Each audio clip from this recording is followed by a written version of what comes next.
ಕೈದಿ ಪ್ರಜ್ವಲ್ ರೇವಣ್ಣಗೆ ಒಳ ಸಂದರ್ಶನಕ್ಕೆ ಅವಕಾಶವನ್ನು ನೀಡಲಾಗಿದೆ. ಕುಟುಂಬಸ್ಥರು ಸಂಬಂಧಿಕರು ಒಳ ಸಂದರ್ಶನ ಮಾಡಬಹುದು. ಇನ್ನು ಕೈದಿ ಪ್ರಜ್ವಲ್ ರೇವಣ್ಣಗೆ ಒಂದು ರೀತಿಯ ಸಿಹಿ ಸುದ್ದಿ ಅಂತಾನೆ ಹೇಳಬಹುದು. ಯಾಕಂದ್ರೆ ಒಳ ಸಂದರ್ಶನಕ್ಕೆ ಕೋರ್ಟ್ ಅವಕಾಶ ಕೊಟ್ಟಿದೆ. ಕುಟುಂಬಸ್ಥರು ಸಂಬಂಧಿಕರೆಲ್ಲರೂ ಹೋಗಿ ಅವರನ್ನ ಒಳ ಸಂದರ್ಶನದಲ್ಲಿ ಮಾತನಾಡಿಸಬಹುದು.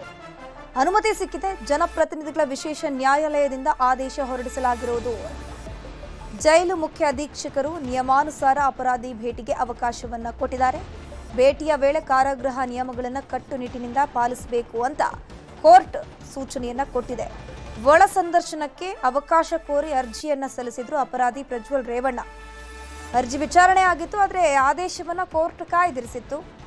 ಇಂದು ಅನುಮತಿ ನೀಡಿ ಆದೇಶಿಸಿದೆ ಕೋರ್ಟ್. ಜನಪ್ರತಿನಿಧಿಗಳ ವಿಶೇಷ ನ್ಯಾಯಾಲಯದಿಂದ ಆದೇಶ ಹೊರಬಿದ್ದಿದೆ. ಜೈಲು ಮುಖ್ಯ ಅಧೀಕ್ಷಕ ನಿಯಮಾನುಸಾರ ಅಪರಾಧಿ ಭೇಟಿಗೆ ಅವಕಾಶ ನೀಡೋಕೆ ಸೂಚನೆಯನ್ನು ಕೊಡಲಾಗಿದೆ. ಭೇಟಿಯ ವೇಳೆ ಕಾರಾಗೃಹದ ನಿಯಮಗಳನ್ನು ಕಟ್ಟುನಿಟ್ಟಾಗಿ ಪಾಲನೆ ಮಾಡಬೇಕಾಗುತ್ತೆ.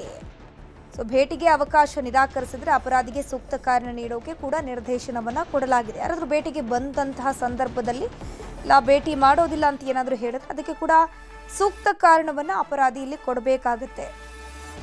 ಜೈಲು ಆಡಳಿತದ ನಿರ್ಧಾರ ಪಾರದರ್ಶಕವಾಗಿರಬೇಕು ಅಂತ ಕೋರ್ಟ್ ಇಲ್ಲಿ ನಿರ್ದೇಶನವನ್ನ ಕೊಟ್ಟಿರುವಂಥದ್ದು. ಇಲ್ಲಿ ಜೈಲಾಧಿಕಾರಿಗಳು ಕೂಡ ಯಾವುದೇ ರೀತಿಯ ತಪ್ಪುಗಳನ್ನು ಮಾಡಬಾರದು.